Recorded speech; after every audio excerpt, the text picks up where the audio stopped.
Hey, welcome back to Change the Odds, the podcast where marriage and family were never meant to be a game of chance. Kevin Thompson, Blaine, and Adrian not here. They'll join us next time.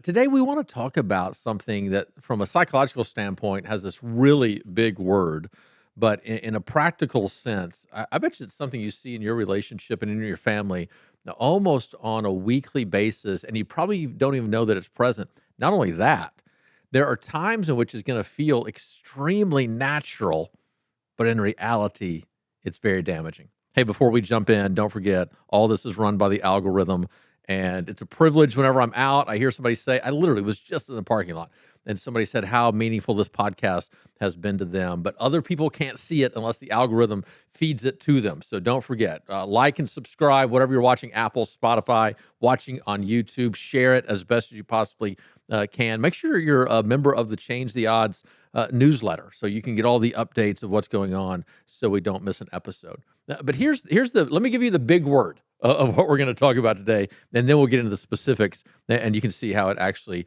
is present within your own life. The big word we're going to talk about is triangulation. You've heard me use that phrase before, with that word before, with Blaine and Adrian, as we're in the midst of a conversation. We did a podcast several weeks ago in which I talked about, hey, that you're being triangulated into that. Be very careful. And yet it's a really big word for something that actually we see on a regular basis. So imagine a couple, they're having a very difficult time, and the mom, whatever you want to put her name as, let's say Sarah. Sarah walks into the teenager's room. The teenage girl, Chloe, is, let's say, 16, 17. So that relationship is already different than the way it has been in past. Sarah's so used to Chloe just confiding her in everything, and that's not happening anymore. The marriage is a struggle, and Sarah just feels depleted in every way. So she sits down on the side of Chloe's bed, just trying to check in, just trying to connect, be a good mom as she is. And in the midst of all these conversations, now Chloe really opens up, and Sarah pastors her, comforts her, mothers her in all the ways that she's supposed to. And then, wanting to feel a sense of reciprocity, she then opens up to Chloe just a little bit and just begins to communicate of, your dad's been so stressed about work, and we're not really communicating and talking very well anymore. And in just what feels like to her a moment of vulnerability, she lets her 17, 16, 17, 18-year-old daughter in on the inside just a little bit about that relationship. And Chloe responds, oh, I know Dad's been so stressed. He can be so cold sometimes. He's not treating you right. And Chloe then kind of almost mothers her mom to an extent. And now there's this sense of connection. And Sarah feels seen and valued and heard, and it feels like, man, this is the way it used to be with my daughter, and maybe this is the way it's going to be in the future as I get to share a friendship with her. It's this beautiful picture. But what she doesn't realize is she has just triangulated her daughter into her marriage relationship in a way that not only is not useful to the marriage, it actually puts the daughter into a very uncomfortable situation as well. It's a boundary that should not be crossed. So here's what I want you to have in your mind. Whenever we have conflict, whenever there is disconnection, whenever there is discord, we need to handle that in a direct way.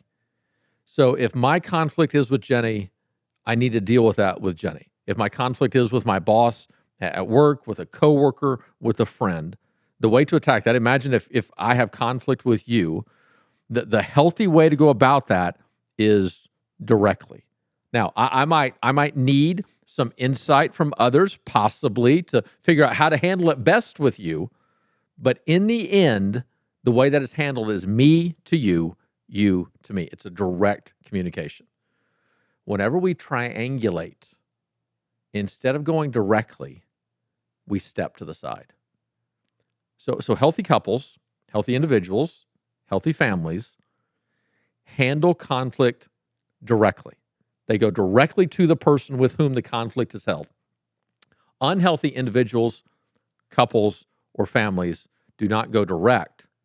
They go to the side. They go to somebody else in a way to somewhat kind of stabilize the tension and the relationship because they can't take the uncomfortableness of going directly. And so in Sarah's mind, it's, I can't say this to your father because I don't want another fight. So instead of doing it the way you're supposed to do it, she then brings this third party in. And the third party she chooses to bring in is her young adult teenage daughter in a way that feels healthy. Because here's the interesting thing of whenever you don't go directly, whenever you go to the side, directly can feel like a tremendous amount of tension, of conflict. Going to the side can feel easy. It stabilizes the uncertainty and it kind of calms you. You've gotten it off your chest. Somebody else is empathizing with you. Now you feel seen, heard, valued, loved, all those things. But notice this, it in no way solves the issue. It might temporarily relieve the feeling of it, but in no way solves it. Not only that, it then actually complicates it. Because now this third party is engaged in a way that they actually have no power or control, and yet they're now being made part of the conflict that's actually going on. So just have this idea in your head. Unhealthy families go sideways. Healthy families go direct. Now the question is, why do we do that? It makes total sense as you're listening to this. You're like, man, Kevin, this could be a 6-minute podcast. All right, go direct, don't go to the side. Got it. That's all we need to do. And that literally is all you need to do. And if you have the power to do that 100% of the time in your life and in your relationships, turn off the podcast right now and drive to a studio and start shooting your own. Because the reality is, while we might know that to be true, very few of us can actually do that. And why is that? It's because we tend to struggle to handle high anxiety just one-on-one. It almost feels unstable. And so instead we begin to bring somebody else into it. And in so doing, we distribute the anxiety so that we don't have to carry as much. So one of the reasons we triangulate is we're trying to give our anxiety to somebody else so that we no longer have to carry it. And so it lessens our sense of struggle, of uncertainty. It prevents a kind of false relief. It's like the emotional pressure is let out. And remember, I've used this illustration before, but I remember my mom, whenever I was growing up, she'd put something in the crock pot to cook. You know, the crock pot works, the pressure builds. I don't really eat anything out of a crock pot, to be honest with you. But on top of that old crock pot, there was what I would call the jiggler, right? And so as that pressure's building, that jiggler begins to go faster and faster. It was a sign of the pressure that was inside of it. One of the things I always encourage couples is pay attention to the jiggler in your relationship. How extreme is the pressure? But when that pressure builds, the appropriate way to relieve it is directly one-on-one to deal with the issue at hand. But what we tend to do is to offload that to somebody else. And while it relieves the pressure, it doesn't actually solve the issue. But notice this. So Sarah, as she now brings her daughter Chloe into the situation, not only does she feel now seen, known, valued, and loved in a way in her marital relationship she doesn't feel, so now she feels that.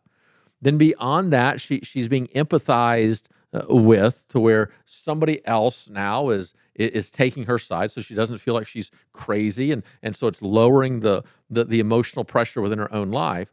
But then it feels like there's this connection with her daughter that she hasn't had in some time. But what feels like a real connection is actually a mirage, because what she doesn't know that's actually going on underneath in that moment for Chloe is she's now put in this very impossible situation of, I can either acknowledge what my mom is saying and in so doing blame my dad, or deny what my mom is saying, so I protect my dad, but then I deny her. And so I can't keep a really healthy, good kind of perspective on both of my parents at the same time. And now the daughter is put in this almost impossible situation. So we understand why we do it. It makes us feel better. We don't have to deal with the actual tension that's ahead of us. It causes us to forego what might be a far worse kind of fight, or the fear of what a far worse fight might actually be. And now we get this connection with this other person. Man, great. We feel great. The relationship struggles. Now this other person has to struggle, and it's unfair in every way.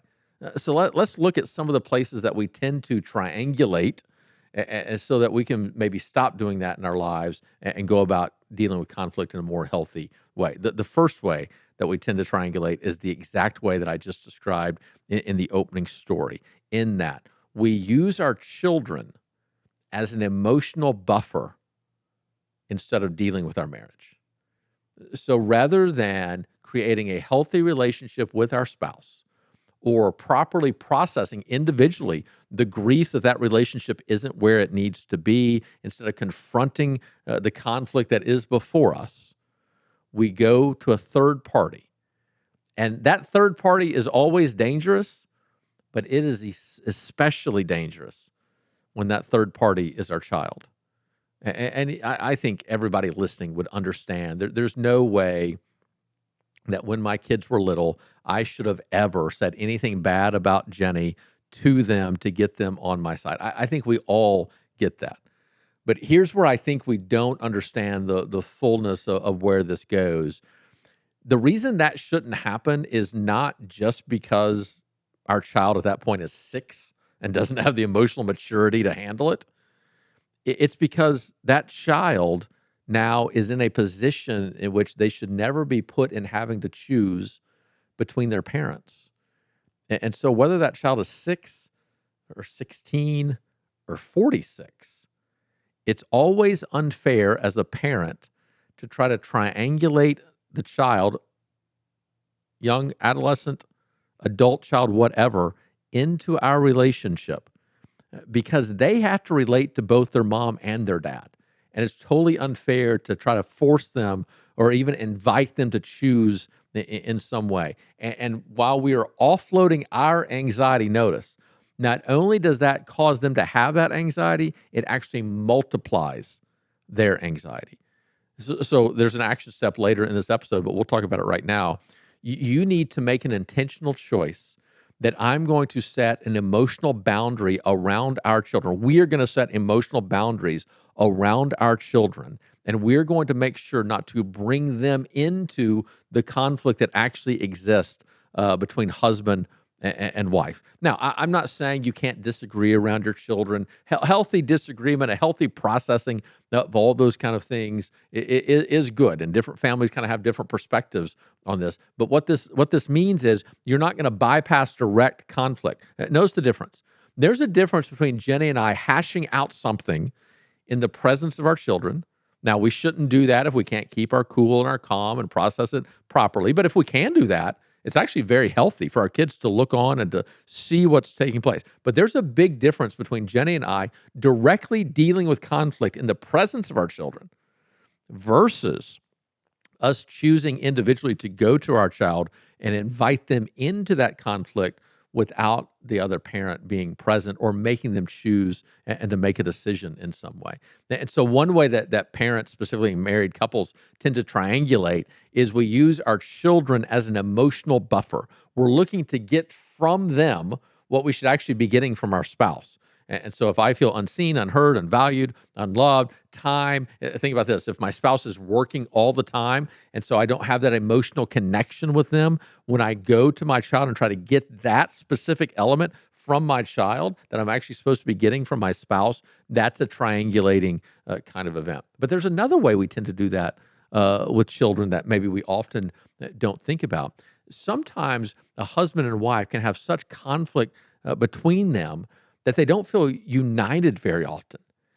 And they will actually unite behind some behavior of their child that they need to correct. And they'll actually begin to end up scapegoating their child. And so what they're doing is they're creating this kind of false sense of connection. And because they can't actually get on the same page in all these other places and money and communication and really feeling connected, having a secure attachment, because they can't get on the same page with that, they do feel this kind of false sense of unity of, oh, look at how poorly our child is behaving and what they're doing. And we can be this unified front in the midst of parenting this situation and not recognizing that they're actually using their child's behavior and their child's decision-making in that moment in order to create this connection that they can't find elsewhere. And so you can triangulate your child in in making them the good kid, and I'm trying to use them for my own emotions, or also by outing them as the bad kid and blaming them in many ways, blaming them for what we're experiencing as a relationship. There's another kind of very common aspect of how triangulation happens that you got to be very careful about, and that is with extended family, specifically within your own parents, your in-laws, and what that can look like in the midst of a relationship. You have to recognize my mom and dad, not only are they my parents, they are also Jenny's mother-in-law and father-in-law. And so there are relationships that now they have to have, no matter kind of what's going on or what their own feelings are. Now they get some decision on what that might actually look like, but they have to navigate those relationships. It would be unfair for me to go to my mom or to my dad and to talk poorly about Jenny, because then that triangulates them into our relationship. Again, notice now instead of it being a dyad, now it's a triad. They're brought into the conflict now to side with me or whatever, although in my case, they would always take Jenny's side. But either way, it's unfair to them. And now they're brought into this situation in a way that they can't actually solve anything. And it might make me feel better in the moment, venting to them, but in no way productive of what's going on. And so you need to begin to look at very carefully. We talk about this in premarital all the time, that your parents are there to love you and to support you, but they are not your counselor.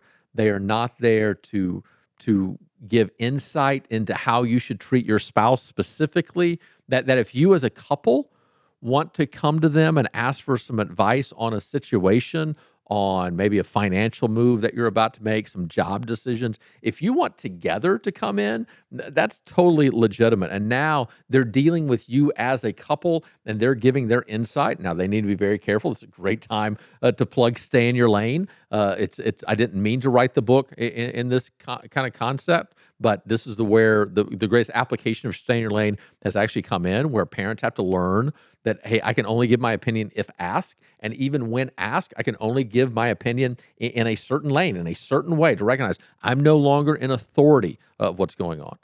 But it's radically different for a couple to go to their parents or their in-laws and ask for advice versus one of the couples, either the husband or the wife, going to his or her parents and then venting and saying that side. That is a classic form of triangulation. And that can happen with in-laws. It can happen with siblings. Obviously, we already talked about how it can happen with kids. And none of that is healthy to the relationship. I should never, I don't have reason to, but I should never speak negatively of Jenny to my mom, my dad, my sister, my niece, my children, Jenny's parents, Jenny's family. If I have something going on in my life that I need help with, I can go to a counselor and speak however I need to speak. I can maybe have some wise counsel in my life, but I got to make sure that I'm doing that in that moment, not as a way to get out of a conversation with Jenny, but instead it's their responsibility, my responsibility to make sure that if I talk to somebody else, they're driving me into the conversation with Jenny, not using this as an outlet of instead of having it. So we often triangulate with our kids, with our in-laws, with our parents, with our siblings. Obviously, it can happen with our friends as well. But another place that triangulation can actually happen, maybe in a way that we often don't think about, is it can actually happen with objects, but specifically with either hobbies or work. I think about work all the time. Obviously, me as a hobby, golf can be one of these places as well. Sometimes, if there's let's say there's conflict between me and my spouse, if I begin to work more to avoid the conflict, or if I begin to play more golf so I don't have to deal with the conflict in front of me, I'm actually triangulating now work or golf, a hobby, into the relationship. So I'm using these third parties to alleviate my own anxiety and to leverage them as an excuse not to have a direct conversation. I think it's one of the maybe the most overlooked aspects of our society is we very often will use work as a way to alleviate our anxiety and to avoid hard conversations at home. It's just easier to be at work than it is at home. We can do the same thing with hobbies. Let's face it. We can also do the same thing with technology. If we're not very careful, we can begin to look for, and even beyond that, we can then begin to look for experts online. I've had it said to me before of, oh man, my spouse and I were having this fight the other day, and I had done this research, and you had said this thing, and so literally they're using my name in a fight. Well, if you're not very careful, you're actually trying to triangulate me into the conversation. You're trying to use me as an outside source to prove, see, I'm right. And the two of us now are against you as an individual. That's just not a healthy way to handle conflict. And then obviously another way that we can triangulate is with our friends. Just an old-fashioned kind of gripe session, which in no way is productive to what's taking place. Be very careful about thinking that you need to vent. Do you? And is it productive? That's the great question is, all right, if venting does not drive you to have the conversation that you need to have, then the venting probably isn't productive or useful in any way. All you're doing is running down your spouse to your friends or to other people. But if it's in no way driving you then to actually do the right thing, then it's probably not the right thing itself. So we have to be very careful about bringing these other places in. So let's talk about just quickly the cost of this, and then we'll wrap up and give you some application points to make this a shorter episode since it's just me talking to you. Here's a couple of costs now of triangulating whoever it is that you're doing. One, it in no way moves the relationship forward. So it actually amplifies the conflict.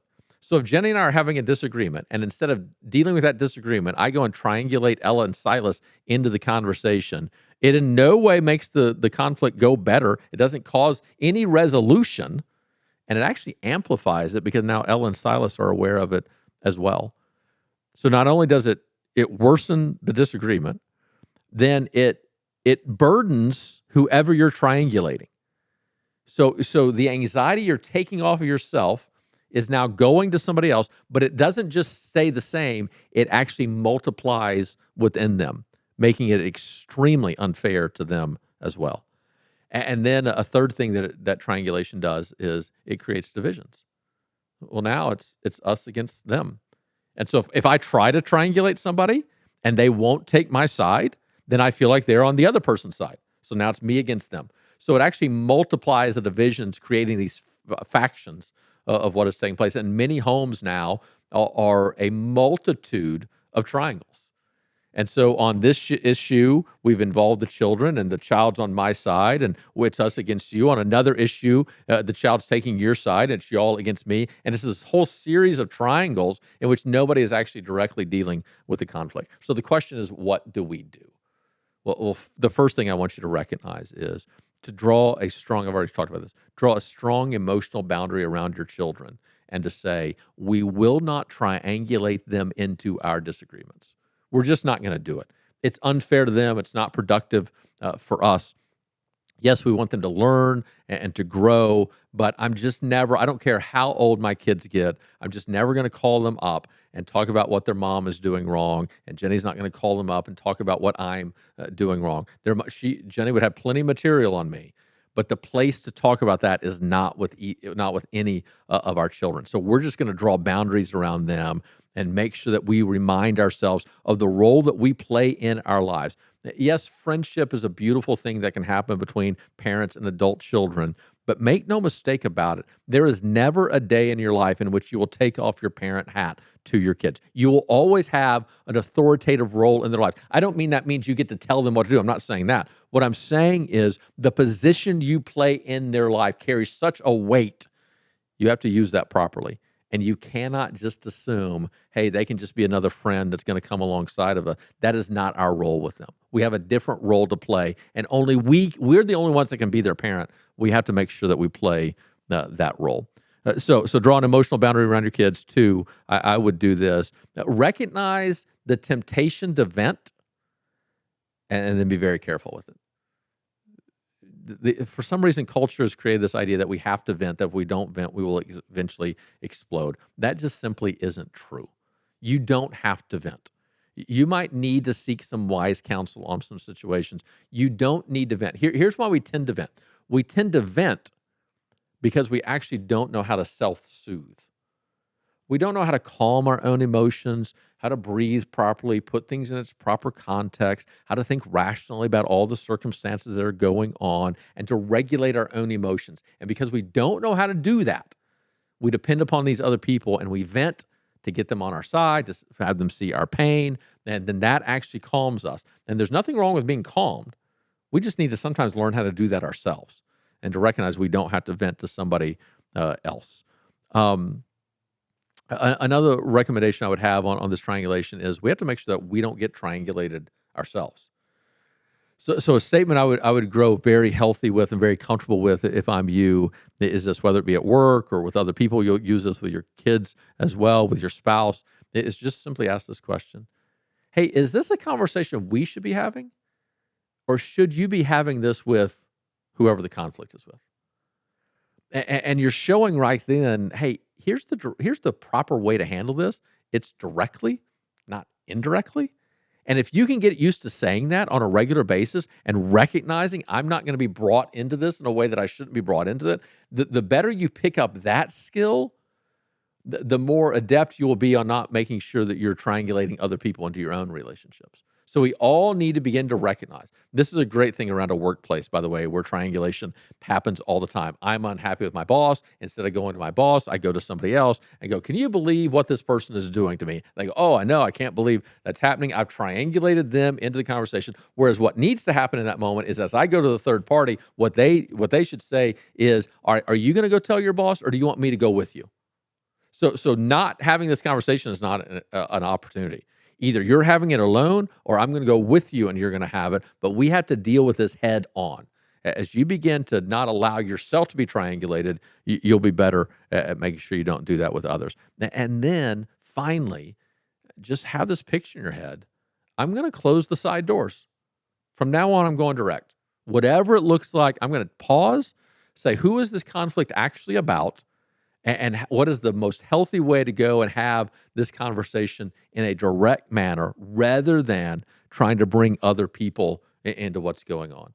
Triangulation is such a big word that if I were to say it, chances are you would never even think about what it actually meant. But as you begin to look at it within your own life, within your parenting, within your marriage, think about the amount of family conflict that's caused in this way, within your workplace, community, friendships, it's happening every single day. And now that you've heard the word, you can actually begin to describe what it is and label what it is that you're seeing. But as you do so, don't stop there. Let's begin to get in a very healthy way to stop triangulating others and start dealing with it a direct way. Start with your marriage, expand that out to your kids, then go to your workplace and to your communities and to your churches, and it will be a much better place. And if we can stop triangulating, start dealing directly, that will go a long way to changing the odds. We'll see you next time.